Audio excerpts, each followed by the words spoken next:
Being a teacher, I already have power. So I don't need to enforce my power on kids. I need to give them the platform to have power and agency and communication.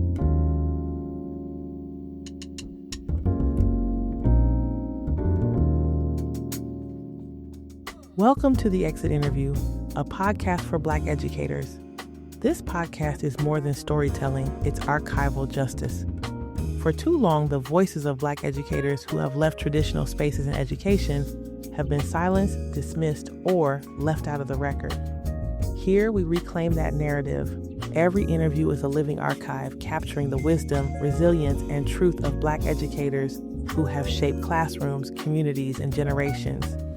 Together, we name the challenges: racial battle fatigue, systemic inequities, the weight of caring too much, but we also honor the brilliance and joy that Black educators bring, the creativity, the innovation, the care, and the deep legacy of resilience. Each episode is both a testimony and an offering, an act of preservation for those who came before, and a guide for those still walking this path today. By listening, you are helping to ensure that these stories are not lost but held, celebrated, and passed forward. So take a breath, settle in, and join us as we honor the past, uplift the present, and reimagine the future of education together.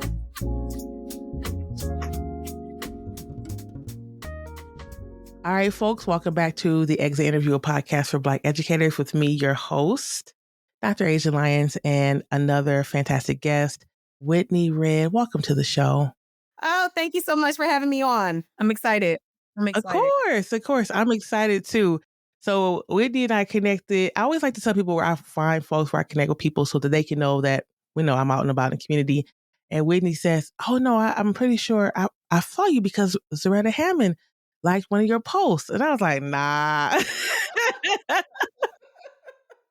I was like, nah, that ain't it, sis. I was like, she did. That's not the one, sis. I'm sorry. It can't. And then sure enough, like 3 days ago, she liked another one of my posts. And I said, sure enough, Whitney was right. So, yeah. So super excited to have you on the show. Welcome to the show, Whitney. How are you today? I am so happy. I'm just in a really good space. Thank you so much for having me. I've been excited for this interview. I was trying to get in. I was like, give me the next day. Like the first time, I was like, put me on. I want to be on it. So thank you so much for having me on. Do you want me to call you Asia, Dr. Lyons? Like, how we moving? Dr. Asia's fine. Dr. Asia, period. Because I'm Miss Whitney. I go Miss Whitney, but you can call me Whitney. But yeah, first name. Tell us, the audience, a little bit about yourself. Yeah, hi everybody. I'm so excited. Okay, first of all, I have ADHD and I am, the H is high, okay? Hyper definition, like, okay, hyper energy. I have a lot of energy. So yeah, everybody, my name is Whitney Red. I'm a third grade educator. I'm actually just an elementary school educator and I live here in Oakland, California. I love teaching. It's like my passion. It's like my happiest place, being around kids. I'm actually not teaching this semester. And so we were at a dinner the other day and there was like a second grade. My brother's girlfriend has a daughter and she's in second grade. I was like, I want to be next to the baby. Come put her next to me. And she was just fire. Okay. Shout out Ayeli. That's my girl. She had energy. She had personality. I was like, are you a good person? Do you know your math facts? Like, I'm just like in it because I love hanging around kids. They give me a lot of energy. My energy is matched with theirs. Like the more kids, the better. I was born in San Francisco. My mom was a single parent. She had my brother at 15, had me at 19, but she worked her butt off. She is successful. Shout out Shabazz Swayze. That's my mama. Shout out. Okay. She is the love of my life. We are locked in. My stepdad, like I just have a really loving family. I'm very loved. I have a really great community of friends and family. Tell us about that pet. My bearded dragon. His name is Achilles. That's my baby. That's my son. That's my child. I am single. So, okay. But I'm single. But I love reptiles. So as a teacher, I ended up becoming, in third grade in Oakland, we teach a lot about amphibians and reptiles. So I was just like getting the urge. And so I had some frogs. I didn't take good care of them. They don't, the water be murky or whatever. But this bearded dragon, he's thriving. I love that. Yes, I love, I watch, Life on Our Planet all the time. So I love watching, the science stuff and just getting, the historical knowledge of stuff. I'm a science nerd. And so, That's my baby. I would show you his cage, but he a mess right now. It's a little messy over there. But I love my. That's real. I love that. I know we had this conversation because I've never had Mr. Charming, my bird, on the show because he's so loud. But yeah, I do have, he's a chatter. I have a cockatiel named Sir Prince Charming the First is what I call him.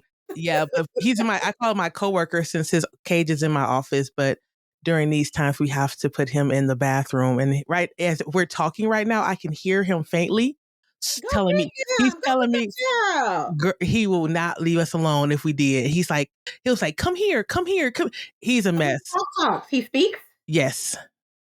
We're going to leave him in the bathroom hanging out on the shower curtain until we done with this. Let me come in. Maybe at the end because I want to see it and I'll introduce my baby and we can have some friends because I love it. I love it. Yeah. So we are off track. I got a feeling this whole interview going to be like this, but it is you contagious. But let's go ahead and get started. Tell us about your journey into education. How did you decide that education was for you?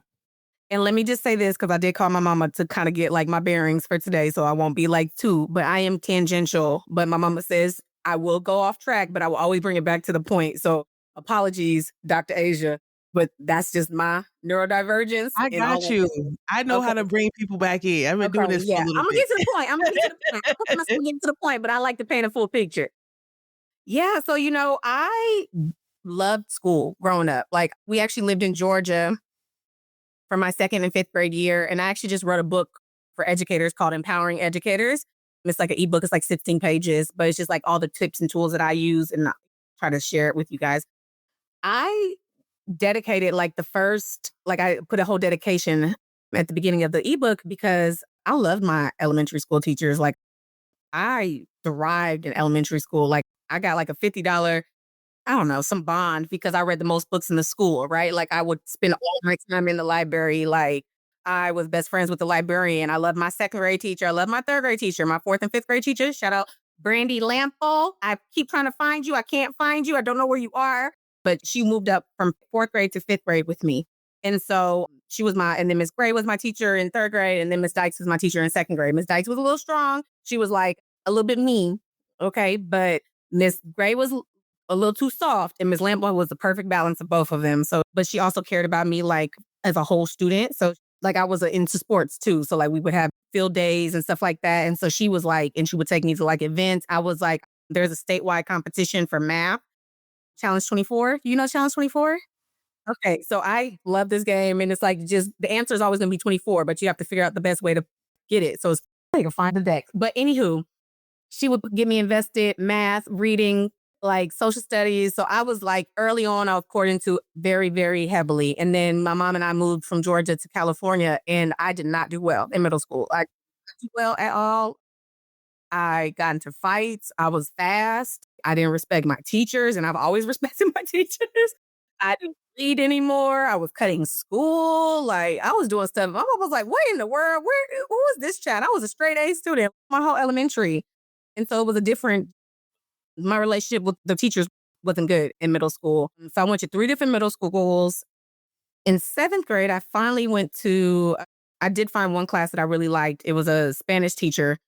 And so I ended up did history. Like we did like a lot of lessons on food and like the culture and all that stuff. So I ended up learning Spanish and starting to speak Spanish in 7th grade. But that was like the one teacher. The other teacher was like a science teacher. He would be like putting your name on the paper and that means you went to class. I'm like, I wasn't invested. I'm smart. So what do you want me to do with this information? PE teacher was a perv. Like it was just a lot. It was going on. It was black. I wasn't invested. I was, in middle school is a hard age, right? In general. But finally my mama pulled me out of all the public schools and sent me to an all girls private school, which was like an hour away. So we had to commute every morning. I cried for the first like 4 months. I again became best friends with the librarian though, because I would just spend time. I was the only Black girl in this school. And there was other Latino girls and white girls, but I was the only Black student there. I had a teacher from Lebanon. I can't remember her name, but she was amazing. She really loved me and appreciated me. And, but I just felt left out. Yeah, I was sad every day. But eventually the Latino girls became friends with me. They were lovely and they took me in and we went to Mexico. And again, my Spanish started to become more fluent. And Yeah, so that was that. So 8th grade was like a big blah, blah, blah, blah, blah, okay? And I finally got some friends, but I was a little bit behind academically because obviously in 6th grade, in 7th grade, I didn't care. I was yeah, like nobody was giving me nothing, right? So like it was yeah, so I was a little bit behind specifically in math. Anyway, high school comes and me and my mom, we are searching because I went to 3 different middle schools and we were like, whatever high school you go to is going to be your high school. Like it's going to be yours and we're sticking with it. I want to pause for a second. I just for a second to talk about that 8th grade year and that 1 hour commute. And I think, there's folks who are very much like double down on public school. It has to be public school, not charter, nothing but public. And you are giving us a beautiful example of in your particular situation, it wasn't the right choice. That your mom tried to do and you said she's a single mom, right? So she has lots of fish to fry and you want to be in the streets and whatever, hanging out with your friends and not going to class. And so I always want to kind of have folks think about when we advocate for, only charter, only private, only whatever, that we're leaving out so many lived experiences that need choices for that particular person. And it is unfortunate that all students cannot find a place of belonging and find quality education in their neighborhood public school. That's the goal. But until then, parents are getting on buses, getting in cars, sending their kids with someone else to do carpool to a private or public school or private school further away, a different state, all girl, all boy, because at the end of the day, our kids don't get that back. They don't get the 8th grade year back. They don't get that time at 13 back. And every year of our education as children and adults counts. So I just wanted to pause you on that just to say that's really important that people think about is like how we view education and how we think about our stance on public versus private versus charter or whatever. But go ahead. Well, first of all, you speaking to my soul. Stop. Get out of my spirit. Okay. Okay. Whatever it is. Literally, it is the reason why I go so hard for public education is because I've been exposed to both, right? Like I've been exposed to middle schools with uninvested or distant, whatever the word is for teachers. And I've been exposed to, and I'm like, in private schools, and you shouldn't have to get a quality education and still be ostracized from your community, right? Like, I bring private school knowledge to public education because I remember crying. I remember feeling like I was unhappy 8th grade year. I cried every day. I was on the Amtrak and my mom picked me up every day. I used to read these books. They were like young adult novels or whatever about like people who had like health issues. Like, and I was like, Mom, I got a tumor. Mom, I got this. Mom, I got that. Because I was so miserable. Yeah, yeah. There's not another Black person in this school. And this was a new school. I was in their inauguration class. Like, so their first graduating class was the 8th grade was my year, but I wasn't there for 6th or 7th grade. All girls. It was an hour and a half away. I had to commute every day. I wasn't academically set up for success, like already. And I was the only Black student there. So, like, just a lot of like shock, shock, shock, shock, shock. And so Yeah. I was miserable. I was depressed. I was absolutely depressed. And I was 8th grade. Who knew? I didn't know what depression was, but I was sad. I was not happy. Sure. And I spent all my time in the library. I didn't understand these white girls like in a bad like not in a bad way, but like just different Just than me. different. Sure. They're different. And mind you, I've been around a lot of different cultures. My grandmother is white. I've been around a lot of diverse people, but it just was like socioeconomically, right? All that stuff. Like we didn't have no money, but like I went to Yeah. school, and so these people have money. They had bank, right?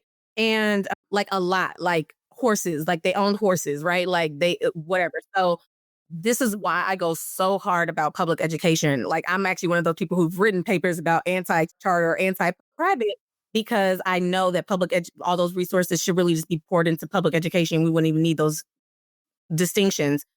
But you got to be a quality educator because a lot of times when you're smart, you go somewhere, you want to go to a higher academic, whatever setting, right? And so, or when you have like this exposure, this experience, you want to go somewhere else. I believe in giving Black babies the same, what I know I wanted, what I want. And so that's really what it is. So I appreciate you touching on that because my mom did have to put her foot down because she was like, this is not working. You're not doing well in public school. out here in California, even though you did really well in Georgia, you're not doing well out here. And we're not going to let this be your path. Right. She refused. And then I went to high school, the Urban School of San Francisco. Shout out Urban. And it was only like 5 Black kids in that school, but we had figured out a couple. You doing well now. You going from one to Okay, listen, okay, it was like 5 of us. It was like 3 Black boys and 3 Black girls and 2 Black boys. Like, I remember, it was crazy. But it was like, yay, I was excited. And then my group of friends were called G2 Dub, girls to women. We were like, boys to men, whatever. We like whatever. But Asian, white, Latina, Black, and it's just like we're best friends to this day. And that really helped me also with stability because I went there the whole, 4 4 years. years? Yeah. And we were still on scholarship. This was still a lot of people. This is a private school in San Francisco. But, I got like 85% scholarship. So even when we went on things like skiing and stuff, we'd only have to pay a portion of that, right? Or like Sure. whatever. Yeah. So like that portion. So I got to experience everything, hiking, just getting to see the world. And so the question, and I did say I was tangential. The question is, how did I get into education? Okay. So I've always wanted. I told you I'm tangential. I'm gonna get Gee, there. my editor is gonna have a good time with this one. Okay, whatever you got to do with it. I will say this, the full episode is always going to be on YouTube. So I also take side streets. So if we take side streets and people don't get any of this on the Spotify, you'll get it on YouTube. But continue. I'm happy with That's whatever's right. clever. Whatever's clever. Okay, let me tell you my background. So anyway, and then I went into mental health. After high school, I've always worked in after school programs though. Like always. I've always like volunteered. I've always done since I was young. Like I love kids. You said that in the very beginning of the show. So you're talking about this and you love kids and you worked in after school programs. Do you, thinking back now, was there like a moment where like, I love hanging out with kids, or it just felt like it was gradual that you always pulled towards children? Like, how did that happen for you? Because I knew when I was going to community college after I went to a 4-year and then got kicked out of school for my grades, was in the community college working in the daycare program, that someone said, you're really good with kids. And my brain kind of did a backtrack of all the times that I hung out with kids and worked with kids. But I didn't see that until she said something. But for you, was it that you always knew, or did somebody shine a light on that for you? That's a good question. I think for me, I really was like a teacher's pet. So I think I was really more like adult centered. Like I don't necessarily know. And like I said, I spent a lot of time by myself. Like I read a lot of books. Like I'm like a homebody. I read for just like joy and pleasure. I think it was probably high school. I do think it was high school because maybe I was 12. I remember my mom has a best friend. Shout out to Auntie Denise. She's my auntie. And she had 2 kids and I would babysit them. And I just had a blast. Like I was 12, like I was young. And I remember reading like Babysitter's Club and I wanted to be like a professional babysitter so much. Like I just wanted to be a babysitter and make a little bit of money or whatever. So I think maybe at 12, like 12. So like normally it was like, I was really into I wanted to be around the adults and hang out with, because I really appreciate.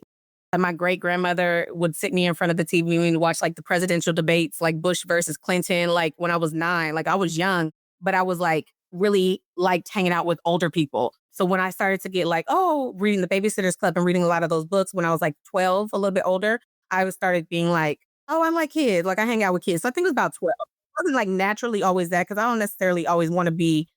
But that's a good question. I never thought about when it was an epiphany moment or a dawn on me that I wanted to be around these kids all the time. So tell us about your, like, the paraprofessional part, or excuse me, after school program part of your career. Yeah. So when I was in my freshman year of college, so I went to University of San Francisco.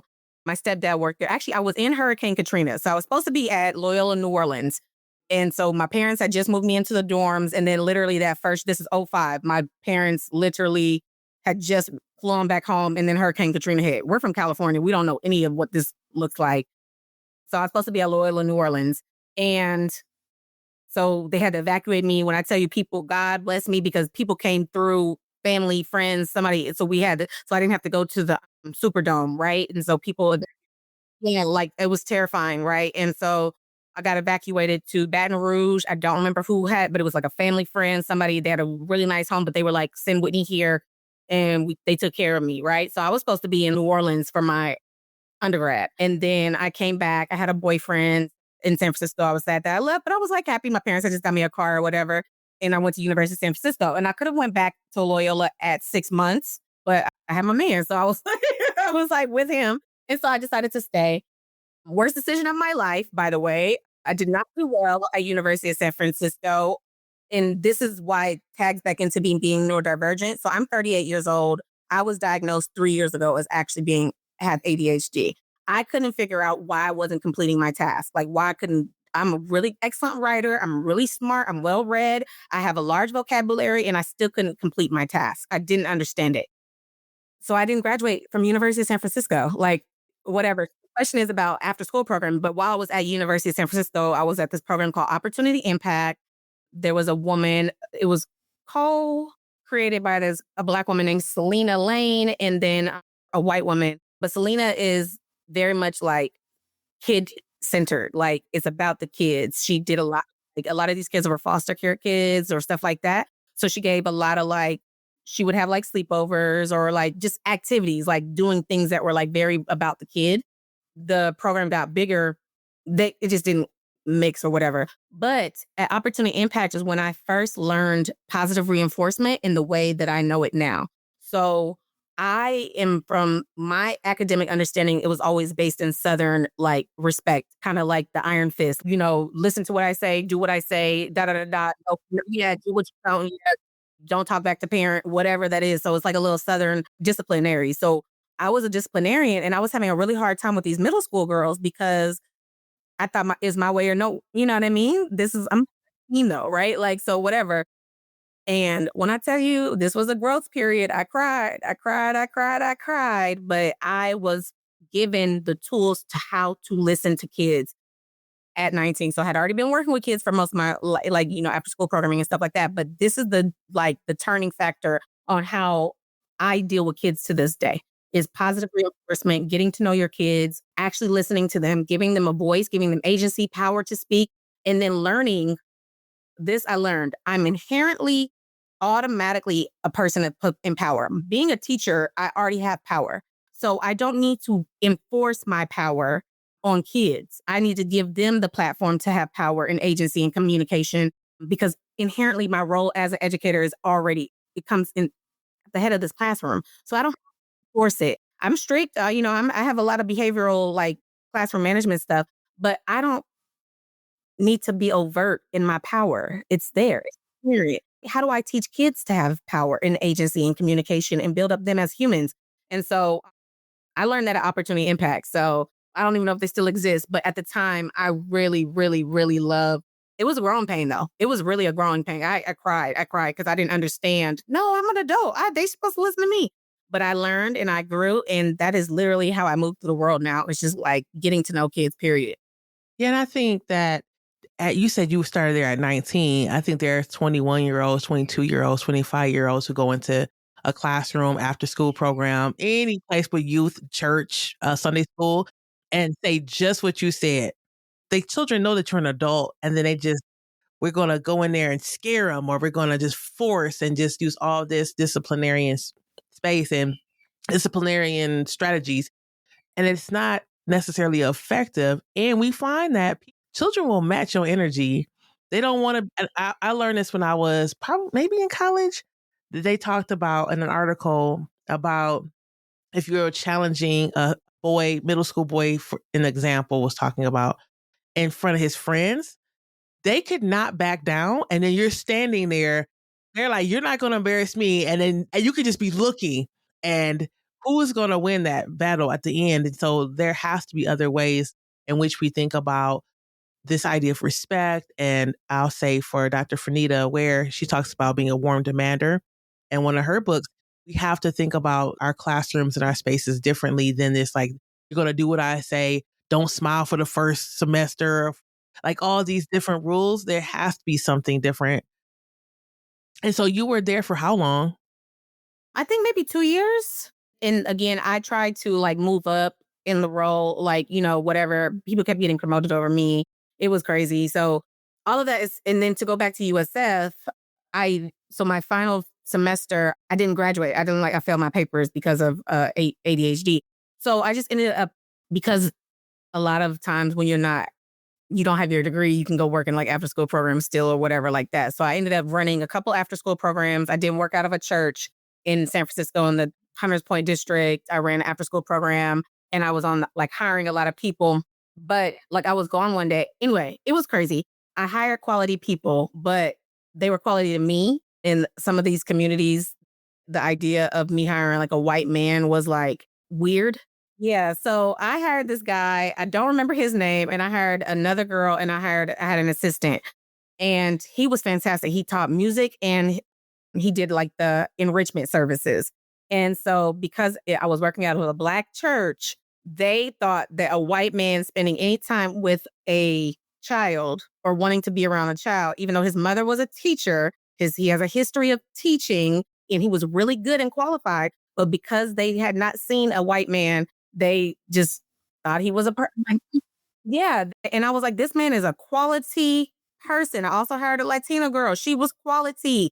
Y'all are hiring just black and then y'all are not exposed to everything else. So it was just like a lot of differentiation. But that was when I really knew I had the chops to do a lot because I basically created that like after school program from scratch and got a lot of rain and we did a lot of donations. I got a lot of parent involvement. I always was like very solution based. And so like in Hunter's Point, it's like you can go to one place and it's like one way into the projects and one way out. Like it's just one, like you got to be very careful. But I would pick up these twins, vans, accessibility to like commuting, like getting kids in the program solution. I'm like, this is where I really understood how to be a well wrapped around to take care of the family as well as the student. So like taking care of the child is taking care of their family as well. So if like they needed food or if they needed like a ride to like a job interview or something like that, like I was always trying to find resources for them because I really wanted parent is not well, then the kid is not going to do well. Right. Like, and so I really want my babies to be successful. So I'm going to take care of their whole, like if I have the power to do so. We did a lot of drives. We did a lot of stuff. So it was just like, that's when I knew I really had the chops to like do a lot. And then I lived on site at this place called Fred Finch, and it's a mental health facility for 18 to 24-year-olds. And so Tay, I was there for about 7 years and I still didn't have my bachelor's, but then COVID hit. And so I was like, okay, so we're not outside anymore. So I literally went and like did what I needed to do, buckled down, got my degree in 2021. Thank God. I love that my guests will pass something that I think that's fascinating. And they're like, yeah, I worked here for 7 years. And then like, I'm like, wait. Because at this point, you're talking about having worked with young children and now you're talking about the adults. So tell us about this mental health facility, or obviously not people's names, but what was that experience like for you? Because I always think about how we have had folks in our on the show who have worked in facilities that support the mental health of young people, either as teens or as, like you said, as like older kind of young adults. And they get to see, in some ways, the ways that our systems and education have not taken care of them and their family. And so they got to, on the back end, say like, okay, I'm witnessing what happens when a parent can't afford to bust their kid a hour out. I'm seeing what it looks like when teachers keep leaving the school and they never had a steady fourth grade teacher, or there was no love in the community for families and communities who were experiencing challenge, whether that's financial, mental, whatever. What was that experience like for you? Were you able to think about or reflect on the kids you had in your after school program and like where they are, like, oh my gosh, this could have been one of my kids? Or what was that like? Honestly, and I met my best friend, she's tatted on me. I love her at this place at Fred Finch. And and she was a foster kid, but she actually got the support that she was supposed to. And she literally tells me all the time, she was like, she'll come visit my classrooms or whatever whenever I'm teaching. And she was like, I'm so happy that you get to teach them here because then they end up there later, right? Like, you're trying to get them early enough to like, Preventative, yeah. girl, preventative is my thing. I got like 10 P's. Preventative is the one. And trying to teach kids like critical thinking and stuff early enough. So when I was at that location, so actually I worked at a nonprofit homeless shelter in San Francisco right after I left Opportunity Impact for like 5 or 6 years. And those were a lot of homeless kids. And they would come into this like place, this home, and I met my other, all of my friends are like lifelong friends, but I've met them in my careers. And I really didn't enjoy it too much. Like, I remember there was a girl, because you could be at the house or you can go be at like the big center, because there was a lot of drug use and a lot of like IPV, like domestic violence and stuff. I'm a crybaby. I don't like violence. I love love. I love softness, kindness. I have a sharp mouth. Like, I'll talk you under the bridge, but I like people who are kind and considerate and mindful and sweet. Yeah. Yeah. And so this girl one time, she was like, I was just like not happy there or whatever, but it was a job and I needed it. I was living in the city. And she said, "You don't like kids or something." She said, "You don't like us or something." And I was like, "Well, don't read me for filth, girl, because I'm going to lose my job." But I didn't like, not that I didn't like the population. I just wanted to help them with school. I always wanted to help them with school. So when I moved on and and I lived on site at the other place, Fred Finch. So they had an apartment and I lived on, I was overnight on call 6 nights a week, blah, blah, blah, drama. I kept trying to be preventative. But I'm like, I had office hours. Like, I just ran into this like Latino kid who was like straight from Guatemala. And he remembered me. His name was Kevin. And I helped him build his website. I helped him get his school. There's a couple kids that I've always helped them with tutoring, school, whatever. So even in this mode of homelessness, IPVs, Yeah. I was like, please come talk to me about education. Let's get your Yeah. get this. I will tutor you. I will help you study. One of the girls was like, I never understood math until you explained it to me that way. She was like, wow, I literally just want you to be successful because education is so powerful. And like, it just was my calling. So I was working in the schools too. Like, so I would volunteer at the middle school next door. I would take the like newcomers to like on vacation, not vacation, on like field trips. I would take, and then the school that I just left last year or in May, I was like their academic mentor or their literacy expert. Like, I just always wanted to, because my job was at night, so I could go do stuff during the day. I just always wanted to be around education. Like, it's just my call. Love. If you're not educated, right? Like, that's why they don't want us to learn. That's why they want us to like not be as smart and as brilliant as we are, because then they can manipulate us and keep us as sheep. And so I'm just like, I want to teach babies how to read and how to think and critically think so that they are successful for the rest of their lives. They may not get another educator like me.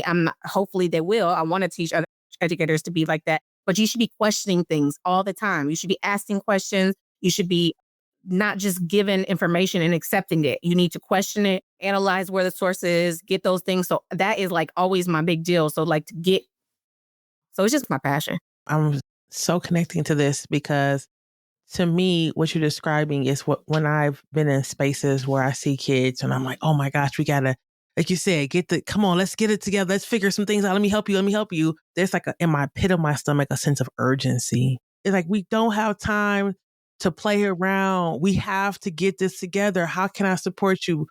Because the time is going by. And I say this so much that a lot of times the outside world doesn't have, and specifically I say this about Black girls, doesn't have love for Black girls. So like, how can I show my love to Black girls?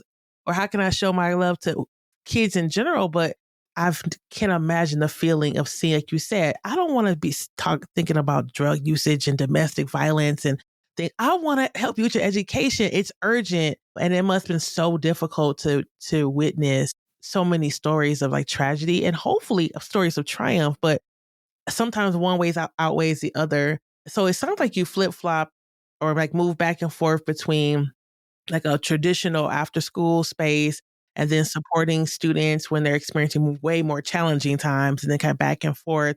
And you did that for 10 years, you said? Most of my career, I mean, until 2021, I was in after school programming or homeless work. So tell us about, I cut you off, but it was the pandemic and you said, go ahead. Well, I had a girl, she was at Cal State East Bay. I was at Cal State East Bay and we did homework. She was a peer mentor. I was the overnight counselor. And so she helped me. I wasn't diagnosed until after I left that job, right? But how did you know it was time to go back to school? That's the question. You said COVID. I couldn't teach without my bachelor's. I needed to teach. My calling was so Dr. Joy DeGruy. You know Dr. Joy DeGruy? Okay, so Dr. Joy DeGruy came to East Oakland. She was at a church and she said, and I actually wrote my letter to, I was supposed to go to Holy Names close, but I wrote my literal, like my personal statement on Dr. Joy DeGruy saying like one time she was in the church. She was like, if you don't do your calling, you're going to hell. Like something like that. She said it basically in that term. And I That was sounds like something she would say. That's Period. Period. So I'm like, Dr. Joy DeGruy, and I'm already invested in her post-traumatic slave disorder, right? And so like I'm already loving her. I already am like well read about her. I love everything she's talking about. And she's telling me in this church, and I don't go to church. She's telling me I'm there with my auntie and at this speech, and she's telling me that if I don't follow my calling, I'm gonna go to hell. Girl, I had to go get my degree. I had to because I was over here flip-flopping just being like, I'm gonna live in this career. I'm gonna do this. I had to. I know what my calling is. I know that I love to teach. I know that I'm good at it. I know that I'm well respected and I'm highly educated. So why? But I just didn't have this degree. So let me go do this. Dr. Jordan DeGruy is the one. So she told me that's why I had to go finish my degree in 2020. she said straight to hell if you don't get this. And you know what's it's so interesting about that? And I mean, maybe she meant that literally, but if you think about it, if we don't follow our dreams, how many of us experience hell on earth? Like just like never being satisfied, never being happy, never being in joy with our job, never being in joy with our community because we didn't follow what we were meant to do. And so maybe it's not that you go to a flaming place, but every single day could be so much better if you had just paused, step back, and followed your purpose. So I love that she said that. She said that because it makes sense. Yeah. Yeah. And I wrote it. I was like, in the church of oscillating sound and salad. Like I was just whatever, but she literally inspired me to say, shut up, Whitney, stop faking it. Go do what you have to do. And my stepdad always tells me, he was like, if you do what you love, you never work a day of your life. And that's why I literally, when I leave a work day and everybody else looks stressed out, I'm like, I love this. Like, I'm happy here. Like, this is my calling. This is what I'm meant to do, is to work with these babies. So yeah, Dr. DeGuru, she the one who said it. And I listened and I heard. And that's why I went back to school to make sure, because I was supposed to graduate in 2009 and I just waited years and it just was like, didn't make any sense. I was a political science major. I'm heavily like involved in politics, watch Eat Democracy Now every day and just all that stuff. I just want to know about the world. And so, but I wanted to teach, like I really wanted to teach. And so that's the thing. So I went back to school. I finally got my degree in 2021. My best friend was very helpful. And then once I was able to get my degree, I left that job. I was miserable there. I was literally, I was suicidal. My relationship with my mom was bad. Like I just didn't feel support. I cried all the time. Like I was just really unhappy. And then there was this program that, yes, go ahead. Yeah. So what is, you said I wasn't like, you didn't have a good relationship with your mom. In this particular, we're interviewing right now, you said that's your ace. What about that job made it so that your relationship with your mom was strained? So I was miserable and my mom got married when I was 13 to my stepdad. I love him, Boogie, shout out. But she was young. And so she's like, I told you she was a teen mom. So I felt very neglected by my mom. So her and I actually already always had like a little bit of contention. And then again, when I was in 8th grade, when she pulled me out and put me in that private school by myself, like I was miserable. I didn't feel like I was heard. And so actually I cut my mom off. Me and my mom didn't talk for about 3 years. Like the end of me working at the other job and then me moving to my current apartment, because I just felt like there was this big incident where SWAT was called to our apartment, like to the apartment that I was living in, and they were banging on the apartment above me. And I had a Breonna Taylor like panic attack, like thinking that like Breonna Taylor, there was tanks outside. They were using the battering ram. People had like, Yeah, they scary. had like real. Yeah, it was terrifying. So I was terrified. This was literally May 4th because the next day was Cinco de Mayo. Okay. I was on the floor crying. It was like 6 in the morning, but I'm on call. I'm like the person on call. So they left or whatever, but they had already got the guy in custody too. So that they were trying to get it was like right above. I lived in 111. They were in 211 and I was like terrified, scared. So I'm calling my boss at the time. And then we ended up doing like a restorative circle for the people or whatever else. But my adrenaline, I was on go mode all that day. Then on the Cinco de Mayo, on the 5th of Cinco, they were like, can you come into work? I'm like, I'm crashing. Like, I can't function right now. Nobody cares about my safety, my well-being, my sanity. They were like, oh, it wasn't a tank. It was like a blah, blah, blah. Like the bosses, everybody was like super dismissive of my trauma, period. And I was like, except for my boss at the time, he's Latino, but he understood and he has a black wife. But he was like, understood. And I was like, I can't, yeah, you know what I'm saying? So I was like, in that moment, I needed to leave. I was like, I have to leave. Nobody cares about me here. I'm 7 years into this thing and they want me to come to work the next day after this big traumatic incident. I don't have time for this. I'm a good person. I don't deserve to be treated poorly. I don't deserve to be dismissed and to not be taken care of. Like I deserve to be, and I had tried to got a therapist, but you can only do it for like a couple sessions based on blah, blah, blah. And then I had Kaiser and I was like, I need to go and get actual therapy because the Kaiser is bad at therapy. I ended up going to my principal. Now that I have my bachelor's, I can come teach, right? I can come teach full time. And I was like, okay, but I can't afford to live by myself because it was free rent where I was living. That's really why I stayed so long. But there's a program called like Teachers Rooted in Oakland. So they like help you get into apartments and keep teachers like in like so that you can success. Still expensive as 1 bedroom, sorry. But it's quiet, it's beautiful, like it's clean, like it's not a lot of drama over here. And I remember the first time I moved in here, I had been on call for 7 years, 6 nights a week. And I only had one phone now. I was like, oh my God. Like I used to roll over in a panic, always feel like I got to check my phone. I got to check my other phone. I got to check my other phone. So it's just like been peace. It's just been safe and peace. So yes, I worked there for 7 years. It was because I needed housing and whatever else. But in the meantime, I was always teaching, but it did help me understand mental health a lot better and have like a lot of conversations around mental health and being able to see. This is why I talk to parents. That's why I have a really good relationship with most of my parents who are considered like difficult because I just speak to them normally and Yeah. realize that they have a lot of, and I respect them and I don't demean them and I talk to them like about what they want to see. And so a lot of those times when those parents have like, these young teen parents or whatever of these kids, a lot of times I'll be like, come into the classroom, come spend time. Like I have an open door policy. Let's build a relationship. It's you, me, and the child. Like we're a triad. But it's because I've also had a lot of relationships with like 18 to 24-year-olds. So I can understand where they're coming from and what they might be You exposed to. graduated, you left your former workplace. Tell us about your time in the classroom then. It was the best. Like I said, I had already been working at this school for most of my career as like a support staff, like an academic mentor, literacy expert. But the current 6th grade class, they had a teacher and I subbed. So it was like 39 kids in this class. Okay. Hold So on. Now, I want the audience to make sure that they heard. You had how many kids in the class? 39, 39 my kids. first, they're 39. Okay. So I had already been working with these kids in after school or supporting them as a like a literacy.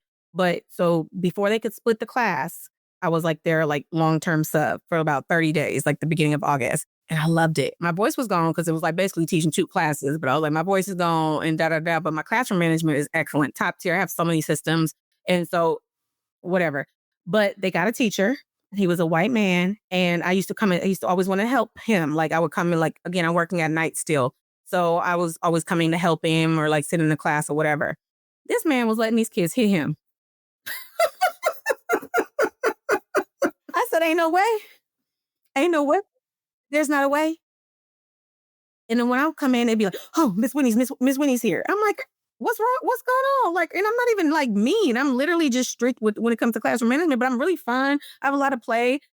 But y'all slapping this kid in the back of his neck? No, Are you crazy? yeah. Ain't no way. Ain't no way. So August, I had the class. Then he took over. And then I was like, I really wanted to teach full time again. And I was just subbing here and there at a lot of places. And then my principal asked me to come back and take over the class because he couldn't. And I would come in and try to help. I'd be like, volunteer practices, da, da, da, da. But he didn't have a relationship with the kids. He was zoned out. Like when I say like my relation, the reason why I can call any kid that I've ever worked with and they're going to be like happy, but they know what the expectations are. Like, be quiet, raise your hand. And I love you. I like you. Let's go play basketball Yeah. later. Right. Or whatever. But they were slapping this man in that day's neck. Anyway, so he left and I took over the class in January. And so that was my first like full time in the classroom. And then it was the best. It was the best. It wasn't as many kids. There was a kid who had a lot of trauma, like a lot of trauma. He was being exposed to a lot of stuff from his older brother and he was fighting. I just don't like everybody knows like what's my number one rule? We do not fight in this class. Like I don't do violence because I said there's too many opportunities for joy. He was literally like terrorizing kids. But he wouldn't terrorize him with me. He would do it like when he's on lunch Sure. or When no on one's recess. looking. When he's there. Yeah, right. Or when other adults are there, but nobody cared. I'm like, why are y'all not watching him? I'm watching him. Like the reason why he don't do that with me, because my eye is on the prize. Like I'm constantly looking at him. But I'm also positive narrating to him. I'm not just telling him, like I'm saying, okay, thank you so much for handling your business. Thank you for sitting down. Thank you for being quiet. And I kept telling my principal, like, he needs to get some care. like a cost referral, and the mom would like kick the can down the road, mental health, like his health care or whatever to like get him enrolled in services. And one day I just was like, I'm not going to keep doing this by myself. I'm not going to keep doing this by myself. And my principal wants to like cry about the black baby, blah, blah, blah. I said, ma'am, I have been handling this baby this whole time. I care about him deeply. He's eating into my lunch period. I have a very like strict, nobody bothers me during my lunch so I can decompress and then get back into full mode. But I said, I can't care about this baby more than his mama does. I cannot. And I can't. And I can. I actually do. But I cannot care. She got him dressed nicely every single day. Like new shoes, new this, but can't get his healthcare provider information. And I said, you can't cry to me about this when I need help. And y'all keep, because I have such classroom management skills, you keep walking past my class. You think everything's fine. And so I put the foot down and I said, I'm not going to be able to take this kid anymore. Like he can't be in my class because he's literally cutting people's hair. Like he's walking around cutting girls' hair. He's doing all this, and y'all keep sending him back to class like it's all good. It's not. He's terrorizing my kids. And she wants to do this like, well, he's gonna come apologize. I said, and I told my kids before that, I said, he can come apologize, but you don't have to accept his Yeah. apology. You don't have to. I'm teaching kids to have your actions come with consequences. And if a lot of people say, I'm sorry, and they keep doing the work, they keep doing the same thing. So if you keep repeating it, I'm not going to da, da, da. So he kept doing it. He kept doing it. And I'm like, he cannot come back into my classroom until he's enrolled in services. And she's like crying and boo-hooing and all this stuff. I said, I cannot. Y'all keep giving me this kid who's fighting and terrorizing all of these. Go ask the other kids how they feel. Go ask them too. Yeah.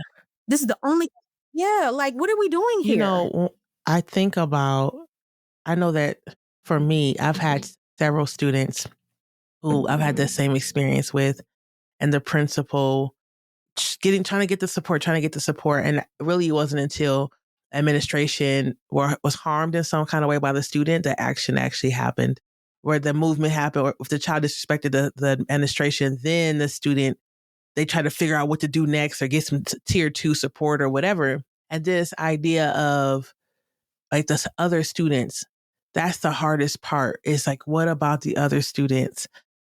Yeah, I had I don't remember. I think it was a Kill Parker. He was on here talking about, he was a math teacher, math high school teacher. And he said that he was trying to make sure that all the students, every single student was in class focused. And he said it's one thing to have a middle school kid or elementary school kid, but when a kid is 18 or 19 in your math class, this is an adult. Like, how do you support a student at that age who is not interested in learning, has whatever the challenge is tired that day, worked a whole shift at Burger King or whatever, and then came to work? People can listen to that episode to hear his perspective, but there is something to be said, like constantly pushing on administration. I also want to talk about how many of us Black educators are given challenging students with this assumption that because we're Black and the kid's Black, or because in general we're supposed to be tougher, especially Black women, that we just have the magic. And like you said, they walk past the classroom like, oh, she got it. Oh, she's really good. Yeah. Literally say. And I'm like, Yeah. what? There's a lot of us who have that Yeah. experience of just keep putting the more, especially they know the kids like been there third, fourth, fifth, sixth, or whatever. They know that child is coming up and they've already planned to concentrate students who need more support than you could possibly offer into the classroom. And it burns us up, right? But then there's this conversation of, well, we don't, Black educators are leaving because there's not enough pay. No, it's a lot more complex than that. It is for some of the reasons that you're talking about. And that's not to say that that's your story. I don't want to foretell anything that's not true, but I will say that there's lots of Black teachers who year after year that keeps happening, and we burning out so much quicker than our non-Black counterparts. And thank you. Okay, so it's twofold. So I actually asked, so in my school, we can actually pick the kids before, like we actually pick the classes. So there was 2 third grade classes last year. I asked for every Black child that I could have. Like I want every single behavioral issue. I begged for them actually. And so the year before I had a 2-3 split. So I had a second and third grade class. And there was this boy who I knew had been acting out since first grade. But this baby also had like his uncle like murdered in front of him. Like he had trauma. His mom was a little bit difficult, but I asked for him. I want all the behaviors. That is my specialty. If you have a kid with behaviors, I want that child every day because I know I'm going to help them. I know I have the tools, the skills, the mental health work. I know, and I have a full picture. So I want them. I beg for them. But with the admin part, the last straw for me was in February. Okay. This is to touch on your point about, I used to call it triage, right? And I think I talked about it when we had our like preview. My brother, my stepbrother, my dad's wife's son, he got married. It was February 5th. It was a Wednesday. So it was Wednesday, Thursday. We were supposed to have the after party in San Francisco. I already had paid for the hotels because I love his wife's family. Like, we're locked in. Like, we're just very close. They're very loving. And then Friday, I had a cohort day for my master's program, right? So I was supposed to be off Wednesday, Thursday, Friday. But that flu that was going around at the beginning of this year was crazy. And so my favorite sub, shout out Miss Marie, that's my dog. She was like, I'm out. I'm in the, like, she wasn't available. So I took off a Wednesday. Okay. I went back Thursday and Friday. I skipped the after party. I skipped the cohort day. I said, I need to be there with my babies The sub because that you need is not going to be around. the sub is coming here and I And want them shout to out be to our successful. subs. Shout out to our Period. Especially the good ones, honey. I was a good sub, so I know you. If you a good sub, and if you need some support, I'm gonna plug my channel real quick. The Red Method, okay, is on YouTube. The Red Method is literally to help educators become better educators. Because I love this work. I feel like a lot of educators are not supported. Period. And so I just will give you as many tools and support as like my eventual goal is to become a coach and to really just help people become better educators. So I didn't get any. My family was begging me, please, Whitney, come. And I was like, no, I got to go back to my babies on Thursday. I don't want to leave them with a sub for that many days. Like, so Wednesday I went to the wedding. It was fine. I didn't get no text messages about nothing, no drama. I come back in on Thursday, happy girl, singing, driving to school. Like, my babies must have did so well because I didn't get any text messages. Why did I come in? It was a 2-page note from the sub on bad behaviors from my student. I had asked my principal, I had said, hey, this baby had a really hard day on Tuesday. Can you please send him to my 4th grade counterpart so that he can be successful on this Wednesday? Because I don't want to worry about anything while I'm at this wedding. Her response, he came in late after that. I don't ask you for nothing. I don't ask you for anything. But I knew my baby had a really hard day on Tuesday. And I wasn't going to be there on Wednesday can you go send him to this teacher that he's built a relationship with for the rest of my class? And guess what? He was the domino that started and so now everybody else is acting a fool because he's dysregulated. And I knew it. And I asked you, and I didn't check in with you because I asked you early. I asked you on Tuesday to make sure this happened. I'm not going to micromanage you as my boss to make sure. But they was calling this teacher out her name. They was fighting. And these are third graders. These are my third graders, okay? This is Oakland, honey. We like blah, blah, blah, but they know better, right? But I knew this one kid was Domino, and I had asked you to remove him because I'm preventative, and I knew it. And I asked you to send him to the 4th grade teacher, and I even checked in with the 4th grade teacher. That's my dog, Richard Hayes, and you still didn't do it. I forgot.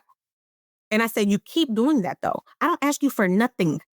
I don't ask you for anything. 99.9% of the time, I don't even see your face. You literally have said, I walk past your class, I hear learning, and so I keep going. I literally have the best classroom. Like, I painted my classroom into a rainforest. I have a peace corner with all these toys, all this joy. Like, there's so many. I give breaks and transitions. There's music always going. But when it's time to learn, it's time to learn. But there is literally, it's kid friendly. It's student centered. It's for the babies. I literally will take every kid from any class, send them to me. I'm the best buddy room. Come. And they're not just going to sit here and play. They might have a time to regulate, but then they're going to come and do some work with us as well. Please. I want those babies. Give them to me every single time. After February 5th, I closed my door. I stopped being the buddy room because I said, y'all not taking care of me. And there was a kid who was supposed to have an emergency academic cost because he can't read in 3rd grade. I got his anger and his behavior under check because that's how I do. I built a relationship. Really smart. Didn't have word recognition, but really bright oral comprehender. One of like the smartest ones. When he acted a fool on February 5th, I said, what are his consequences? Because I'm not in charge anymore. What are you going to do, principal, to make sure that he has some consequences for his behavior? She kept trying to bring him back to my class. What were his consequences, though, for acting a fool? You were in charge. Now mom's mad at me, talking about, well, that was yesterday and today's a new day. Yes, I start fresh every day, but he still needs consequences for this 2-page letter for his behavior. What were your consequences, principal? None. he's not allowed back in my class until you tell me what his consequences are. So she sent him to the other third grade class. How many fights do you think this boy got into when he left my classroom? 17. Always out of class. Always. I almost let him come back just because I never say couldn't come back to my class. I said, what were his consequences for his behavior on February the 5th? And then he can come back to my classroom. Once you tell me what the plan was, how we're going to change the behavior, because he knows better. But you never gave him consequences. And now you put him in this white man's class who don't care about kids. This teacher does not like kids. He does not like kids. And now he's in a fight every day. And he's out of class, eloping every day. But I had got that under. So now we're doing a disservice. Guess how soon he got support services once he left my classroom? Immediately. But y'all couldn't do this since August, and this is February. Yeah, I think this is what we're saying about, like you said, I signed up to support students who are challenging. I asked for that. But we also don't ask, I'm assuming that you didn't ask to be left alone. You asked, right? Like, I got this 30% or 40%. Parents, you need to have the other X amount percent. Admin, let's do this together.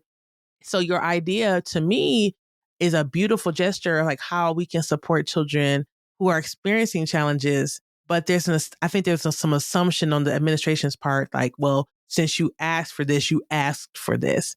And in their mind, and I'm not going to try to figure out what they're thinking, I'm wondering, in their mind, it's like, well, that's what she wanted. So why are you always asking me for help? And I'm like, that's a really difficult thing to hear. And this idea too of once he's in someone else's classroom, then we're going to offer all the services. And like I said before, when we're talking, I've seen that over and over and over again. Well, one thing about me is I'm a communicator, right? So I always followed up. Hey, where's his mental stuff? Where's his support? He needs it. He's acting out because he can't read. Like, I'm always following up. So it's like, and this is a new kid to the school. So I didn't know his history and his background like the other kids that I actually asked for when we were picking the class. This is a whole new family in being injected into our school. So he got assigned to me. That's fine. I got his behaviors under, but he still needs reading comprehension help. And so why do I have to wait? And then once now he getting the support from the paras. Now he's getting pulled out and getting support, blah, blah, blah, blah, blah. And I'm like, I said that. I followed up in December. I said, he's misbehaving. He's walking out of class. He's angry. And then I got because we built a relationship. So he was finally able to like calm down, right? And not be angry. And then I would partner him with like another little black boy who could read. And then, normally they would be in a fight, but now they're buddies and they like each other and that other baby is helping him read, right? Or my other like really high level black girl is helping him and supporting him. And we don't make fun of people in this class because, we don't make fun of that. You're supporting everybody. Everybody's a community. And so, but why once he leaves my class, does he get the academic support that I have been begging for since August? And it's February. And he gets it in March. And then my relationship with him is tarnished, even though I love him. I love him. He's a black boy.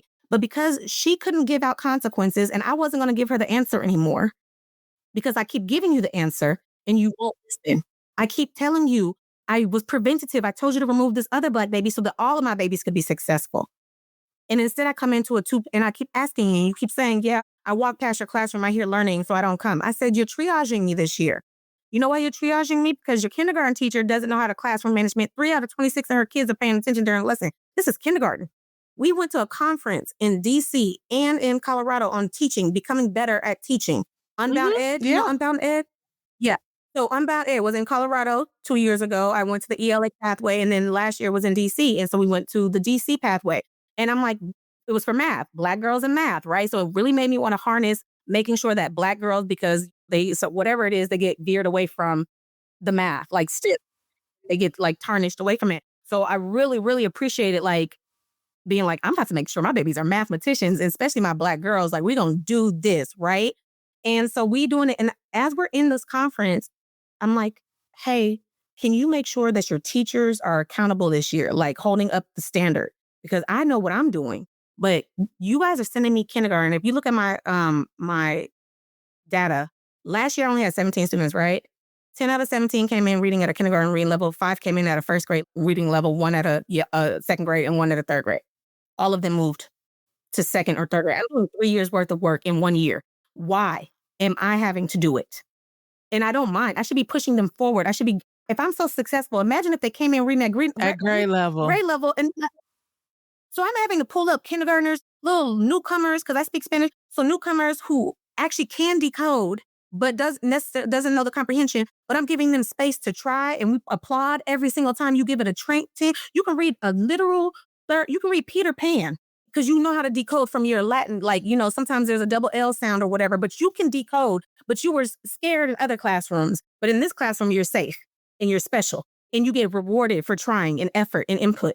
So all of this is going on, and I'm having to move kids from kindergarten reading level to first grade reading level. They get balloon parties, they get ice cream party, fun fire day, all this stuff. Mamas and daddies, we all invested in this process. And then you guys have the nerve to be like, so when I'm like, oh, can you be accountable for the rest of these teachers so that when I get the next class, because they need to be learning, why don't they know their letter names in kindergarten?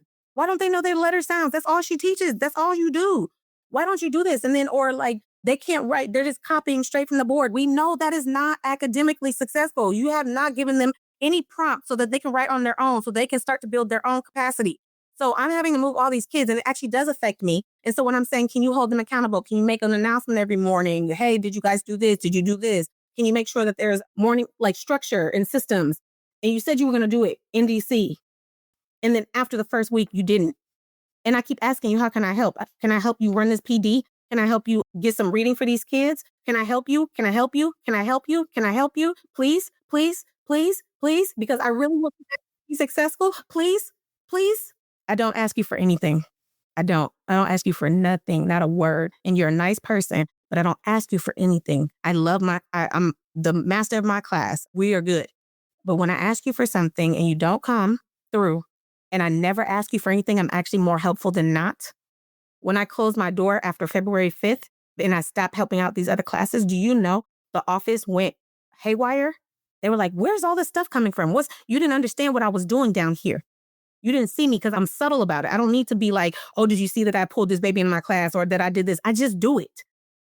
Just do it. But so now that my door is closed and now that I'm not doing it and no, I am not available for buddy rooms anymore, the whole school is acting a fool. He didn't want to recognize that. And when I said I'm leaving, I won't be coming back this year. Like I haven't been in this community I actually was there before she was there. I'm not trying to hold you accountable. So now my coworker, he's still there. I hired him. I love him, Richard Hayes. He was on my last Red Method. He goes, everything you doing, he's like, the way you look at data, the way you look at attendance, just whole kid, getting to know the kids, restorative justice, positive reinforcement, all of this. They're doing data now. He's like, it's so Whitney coded. It's so Whitney coded. He's like, this because you taught me this last year because I poured into him and he was listening. He listened. I want him to be a good educator. So he's a Black man. We're the same age. And I wanted him to be a good educator. I said, get to know your babies. Fun, more fun, spend time. We did a whole thing of first week of school. It's social emotional learning, period. The first week of school is read these books, see themselves in it, draw pictures, art, play, joy, social emotional, get to know your babies. And he did it. I literally he let me do it for him. I made his line order. I created his table groupings. I looked at his data because I, heterogeneous table groupings based off of data, all of this stuff. So he's like, guess what we're doing? It's all Whitney coded.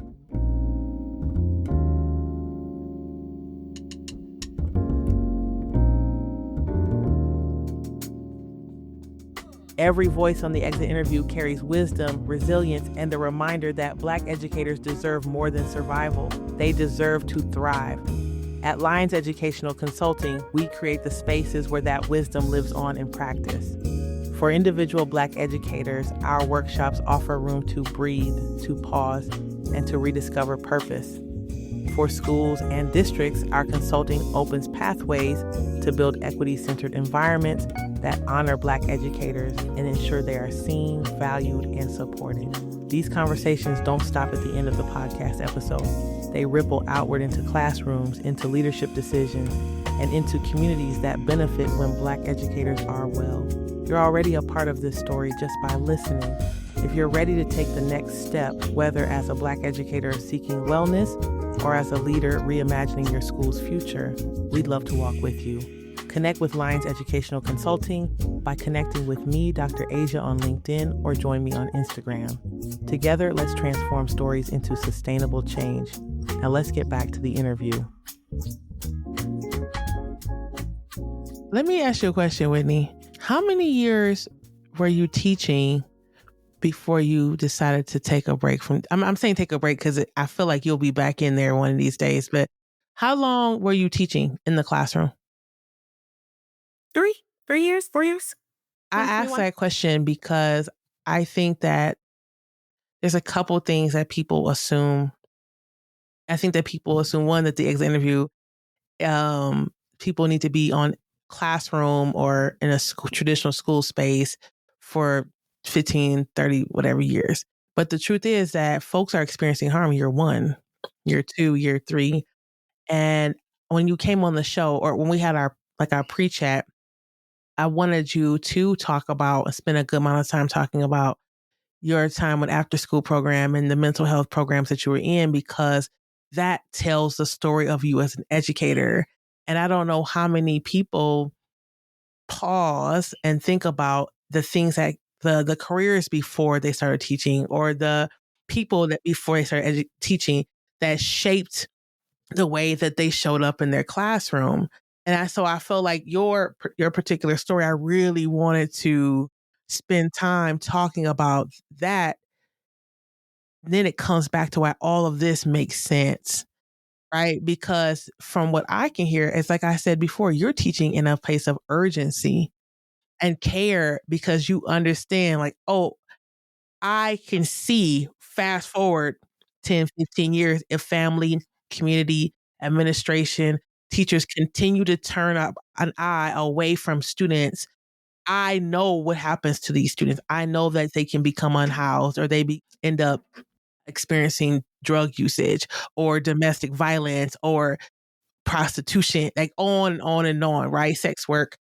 That's important. Like, all of these parts are important. And we really, in our education system, I don't know how many people give props to like second career. And yours is not really, it was just like a long path to teaching, but like second, third career educators, because a lot of us expect or told that you should go right from, like, go to high school, then to college, and then right into teaching. But we're not giving enough props to folks who've been out in community, and experience matters. And then they can come back into teaching and say, like, I already saw this, or I know this community, or I've worked in this area before, or I've created this busing program, like you said, to get kids on field trips. And all of that makes a difference. You were there for 3 years. Your principals, you tell your principal, I'm tired of begging, and she just gives the shrug. Her thing was tone. Her thing was tone. She said, "The way that I spoke," and I said, "99% of the time, I'm kind, I'm preventative, I wanna get blah, blah, blah. So when you get me to this point, yeah, I'm fed up. Yeah, I'm done. Yeah, I'm gonna speak to you a little crazy because I've talked to you a lot of times." And me and my mom had this conversation because my mom is, like, very professional, and she's always like, "Your brand, your brand. You wanna make sure your name is your brand, that you're blah, blah." And I'm like, "I'm passionate, and I'm like, when I say preventative, like, I really mean it. Like, I try to give people as much space and as much information. I'm very communicative. Like, I like to express my needs so that they can get met, so nobody's unclear. And so when you still don't hear it, then there's a problem here, right? And, one of the things I did this in high school because you said something about my pathway of knowing, like, mental health and all the stuff that I like these older people that I'm experiencing.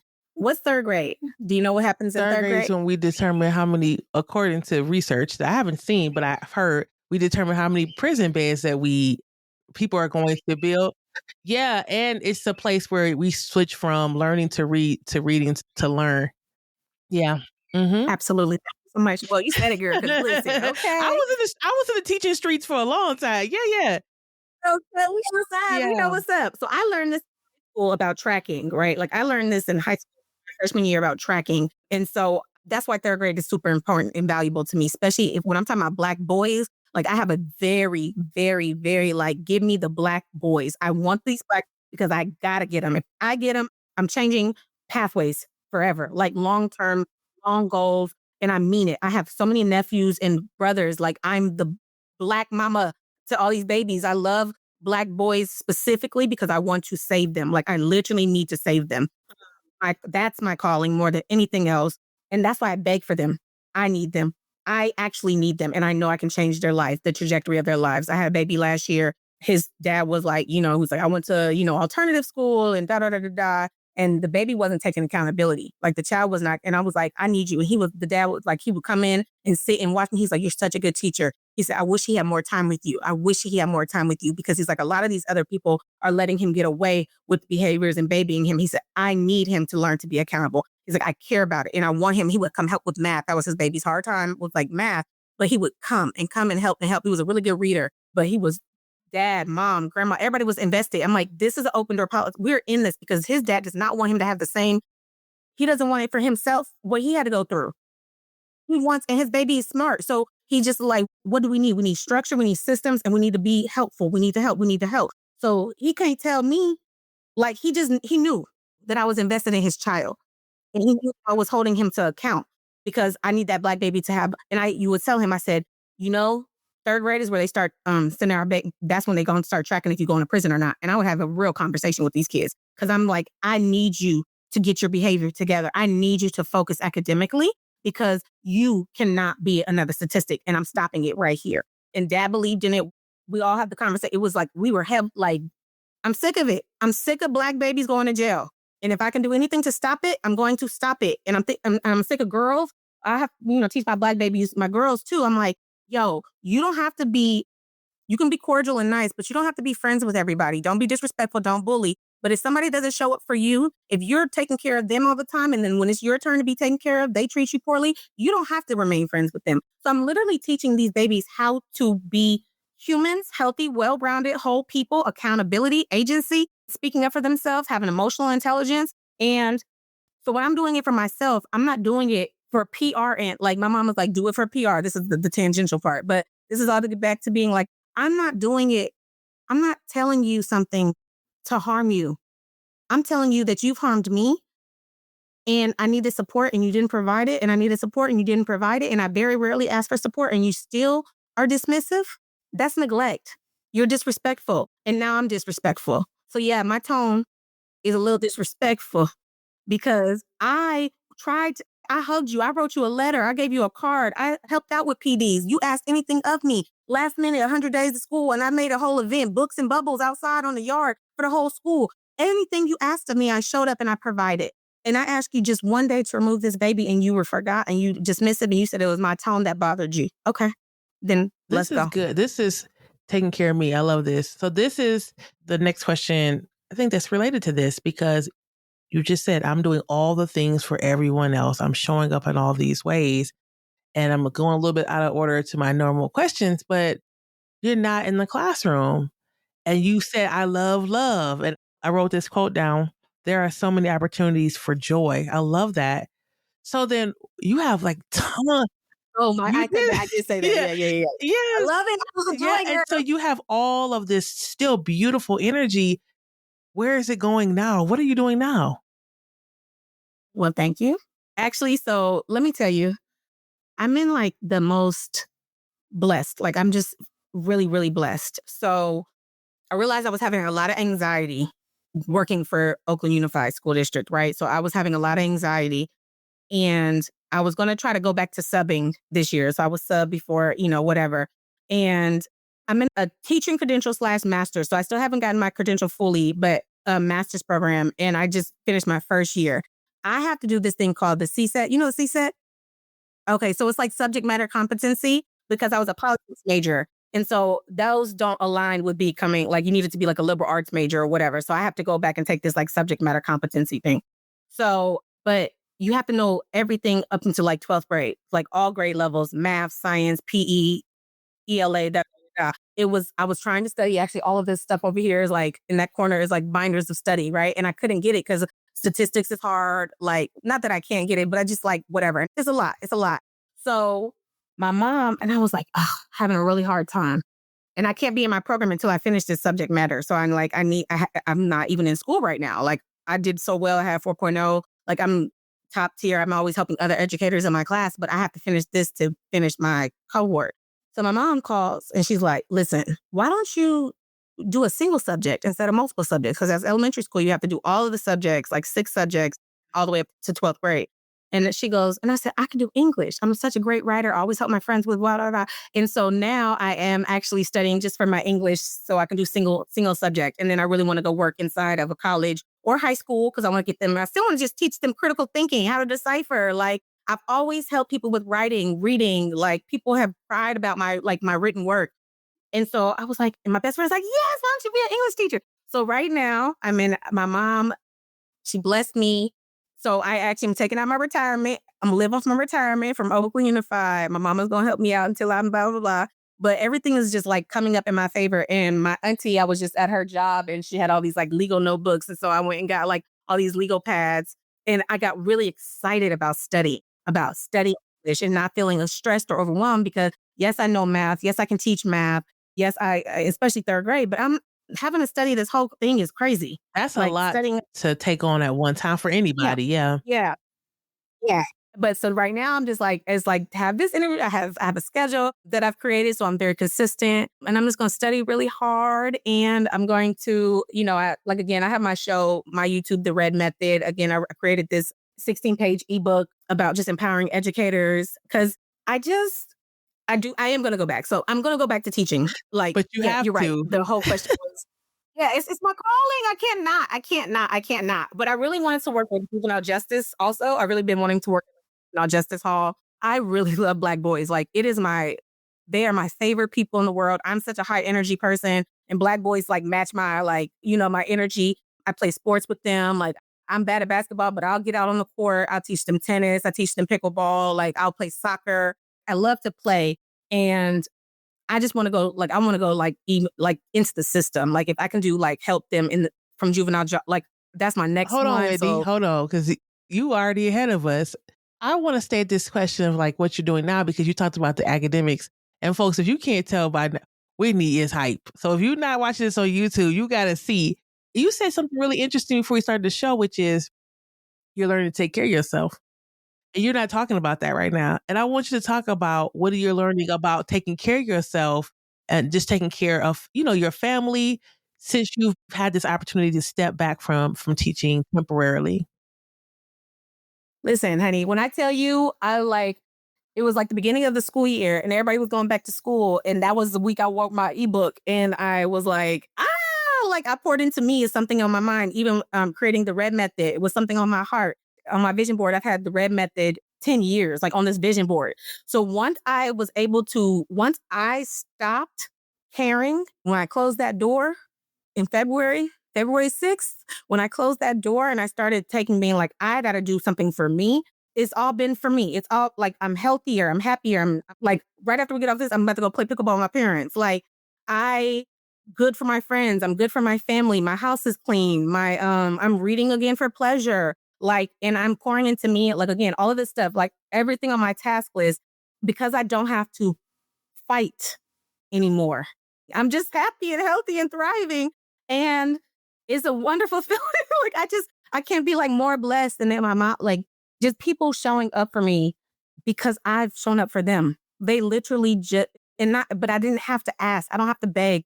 They just want to do for me because they know I can't be more impressed sometimes. I'd be like, I'm impressive, right? Like I'm a good person. I'm a kind person. I'm always giving people like other sides of the story so that they can have like opinions and healthy relationships and communication because that's what I want for me. I'm showing up. I want people to show up for me. And so I show up that way. I model the behavior. I model how I want to be treated. I model how I think other people should be treated. I model effective communication and kind words and good energy. And I'm going to get in your butt if you do something disrespectful though, right? So I'm not going to just like positive toxicity or whatever it is. Like I'm, yeah, I'm not with that. Like how do people grow? From conversation, from struggles, from like brushing stuff under the rug is not going to get us anywhere. And so I'm well. Girl, I wake up, make my bed every morning. I brush my teeth. I do my makeup. I look nice. I clean up. Like I hang out with my bearded dragon. Like I go on a walk with my friends around the lake. I spend time. I read again for pleasure, like joy, just reading. That's all I was trying to get Zaretta Hemmings, but girl, sold out Zaretta. If you want to send it to me, if she watches this ever, sign it. But like just to, even if it's an academic thing, but I'm like for pleasure, like for joy, like just happiness. And when I had to close down my classroom, like I said, so last year or 2 years ago, I painted my classroom into a rainforest. And so we went on Donors Choose. I have a lot of rich friends. Like I said, I went to private school. So everybody, like, it was like a $2,500 Donors Choose. People were only saying I was going to get $200. I'm like, that's y'all poor mindset. My mindset don't think like that. Yes. And so everything got taken care of. And it was a gorgeous classroom. I had some friends who like free-handed the classroom. It was gorgeous. I painted over that. I made it white. You're not going to shrug your shoulders and act like me leaving this school is not a problem because you won't listen. You don't get my, everybody's like, who's going to get your classroom next year, Miss Whitney, blah, blah, blah. And I gave them a healthy goodbye. I wrote a letter, say, with broken heart and saddened spirit, I'm leaving this school. I won't be back, but I love you guys. Y'all been my community since before I've been in this specific school. I've been there most of my whole career. So it was a really hard, and I know everybody's parents. I know they sisters, you know what I mean? Like I know everybody. Swapped in, I speak Spanish. So we be having parent teacher conferences, maestra, like all this stuff is going on. And then you act like I didn't because I put a boundary up about having consequences for bad behavior. And I called you on your stuff. So now I'm the problem. So it was a lot of anxiety. It was a lot of stress, a lot of like scared for like what's happening next, right? What's the new beginning? But my mom was like, you know what? Y'all communication style is different. And she said, sometimes it's like, because I'm a leader and I want to help you as much as possible, but I can't lead you if you don't think that I can lead you or help you be a better leader. You know And what I I think mean? that's really hard because some people can see you as a leader and want to help and want to support the like broader community and the success of all students. And simultaneously, some other folks can feel like you're a threat to their job or you're trying to take over or you think that you know X, Y, and Z and have this competitive spirit when that's not the direction you're going in. And they could not believe that you're genuinely trying to support because they've never received support like that, because they've never met anyone like you, because they don't feel like they're as strong academically as you are. And so that would expose them. There's like all these different ways that people's ego shows up, whether they're in a classroom teacher, a dean, school psych, administrator, and it just causes more harm to community because we don't step back out of our ego. We say, oh, it's your tone, as if, and we could go into tone policing Black women, even with other Black women, and that idea of professionalism. We can get into that on a whole different episode because we don't have time for that today. But that idea of tone, and when the first time you said it, I didn't have a chance to talk about it, but this idea of tone and the way you said things, it's always a cop out. It's always an excuse because that's what they can go for. That's what they can do. And they can use that. And everybody's like, oh, yeah, tone for sure. We're going to have to wrap this episode up because we've been chit-chatting for a long time. Where I can go for a Yeah. while, Yeah, honey. you got pickleball to go to. You've already talked about like what it means for you to be well and what wellness looks like for you. I'll ask you this last question then.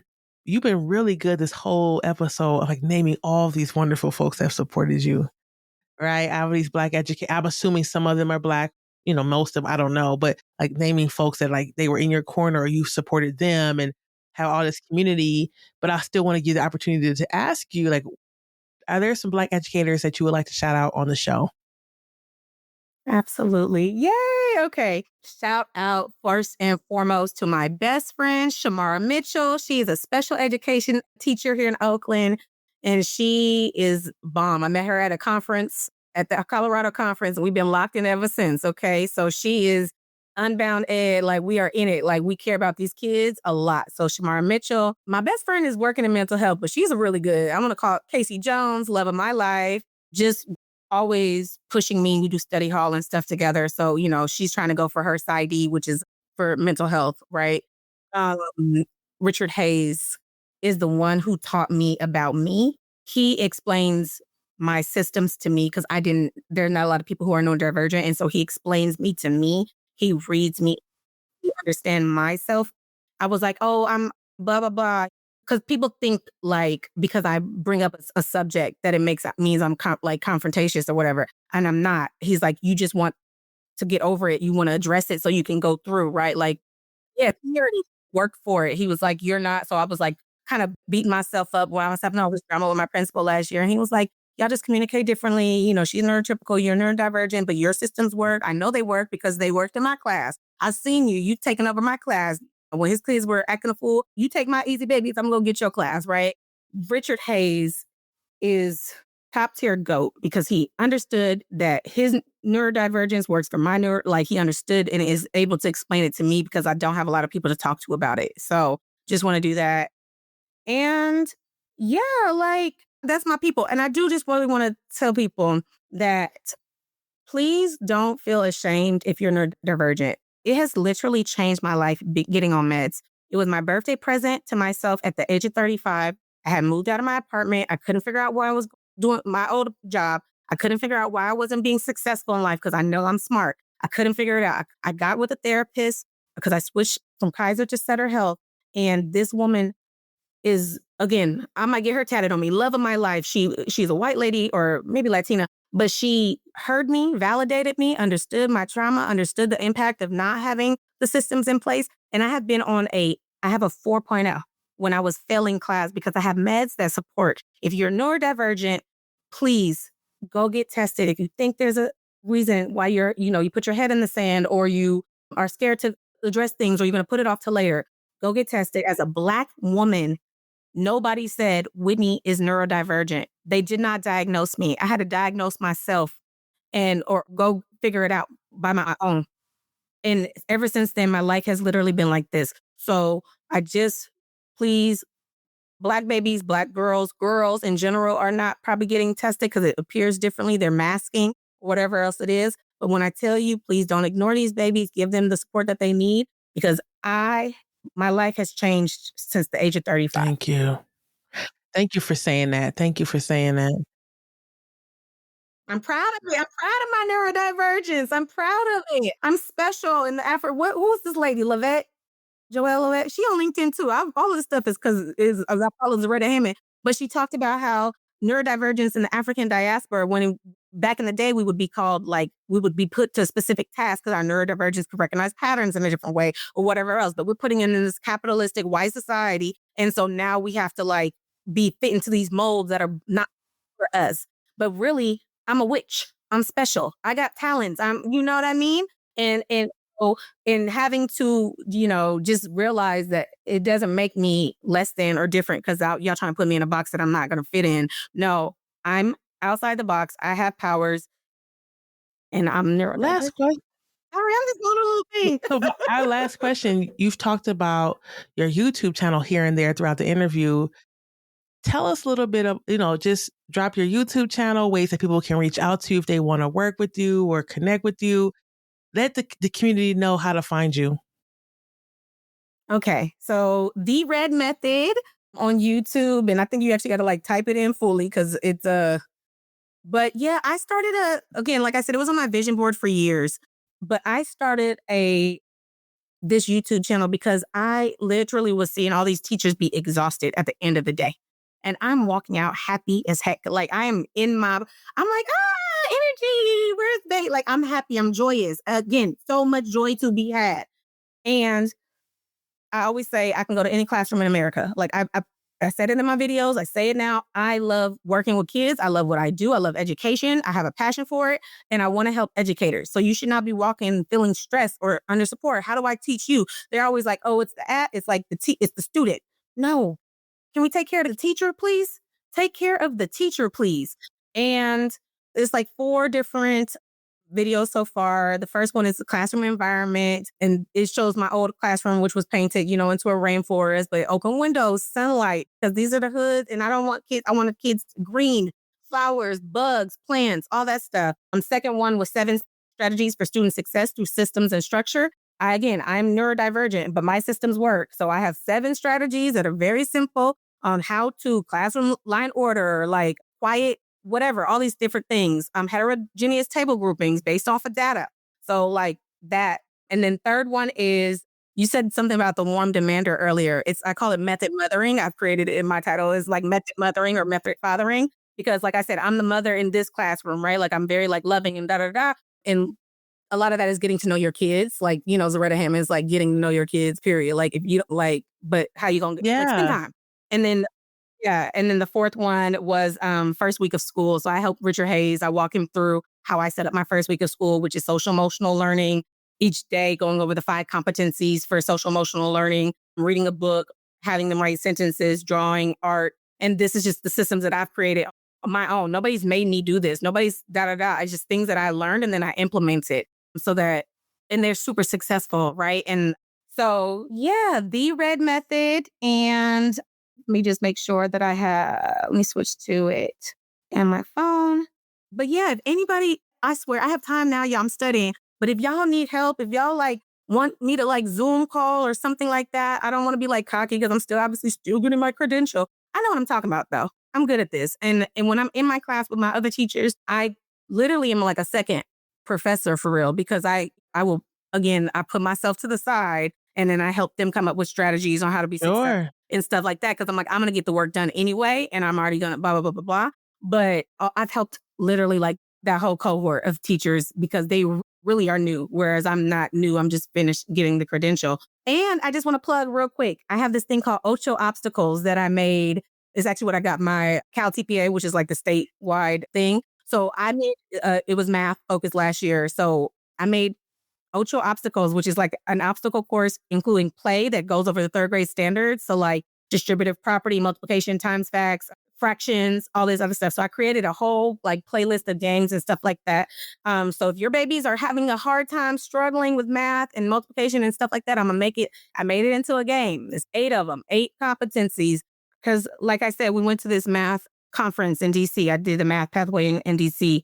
And I just heard, can't remember who the speaker was, but she was talking about how just Black girls are just really getting pulled away and not getting poured into for math specifically or STEM, even if they were successful all throughout like elementary school and da da da da da. So when my class, we'd be like, I'm a mathematician. Like we yell it at the top of our, because I need them to be, or I'll be like, math, math, like my call and response for math, math, math. And they say, matician, matician. Like we are doing math work because, and now math is, normally kids don't like math, right? Sometimes they like veer away from it. They think it's hard, they away from it. But now they're excited to do it. Like it's actually better. Like they love it more than reading, right? And so when you make it fun, when you make math fun, you give it boys and girls the opportunity to make it into play and make it into a game, then they're going to thrive and they're going to internalize it. Like Zaretta Hammond always says, turn it into a game, make it into a game. And so again, I apply all of this stuff. Okay. So I just wanted to show kind of dirty phone, but I will put it in the show notes too. and then it says the red The method. red method. Yep. And it says teacher, what's that say? Teacher Red 2025. And yeah, so these are just like some of my videos or whatever, just talking. And I'm just talking, but I would love to like talk to other educators and have them like join me on like a conversation or whatever, because I love this work. This is my calling. Dr. DeGrew said it. So this is my work. You ain't going to hell.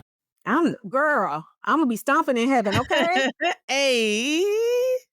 And because I have time, that's why I was able to reach out to you. And I even reached out to Zaretta Hammond. She's, was selling the book. So she said, call back in September. But she responded like in seeing people and doing more research on neurodivergence and understanding it. Like I have time now because I'm not stressed in a tug of war about, Yeah. I just can be, and there's no limitations. And I think the world is my oyster. I love it. And I pray that you find yourself back into a space, or you find yourself in a space when you go back into the classroom that loves and appreciates you and your energy and what you have for Black kids. It's a shame that you're even out of a classroom even now at this moment, right? All right, folks. So that is the end of our interview. Whitney, thank you for coming on. It was a blast. I love your energy. Keep up with Whitney to make sure that we know how everything is going. So we'll be circling back and hearing more of her story as she's going on in her career. If you want to contact Whitney, the Red Method is THEE, Red REDD Method on YouTube. She's definitely on LinkedIn because that's how we connected. Get the resources that you need, get the support you need, and we'll talk to you later. All right, peace.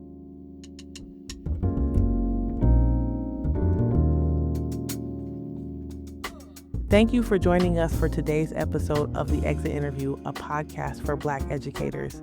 Every story shared here is a reminder that our wellness matters and that thriving in education is possible when we create spaces of care and belonging. If today's conversation spoke to you, we'd love to keep in touch. You can sign up for our newsletter at exitinterviewpodcast.com or connect with me on LinkedIn to stay up to date on upcoming workshops, consulting opportunities, and ways we're transforming stories into solutions. through Alliance Educational Consulting. And before you close out, take a deep breath.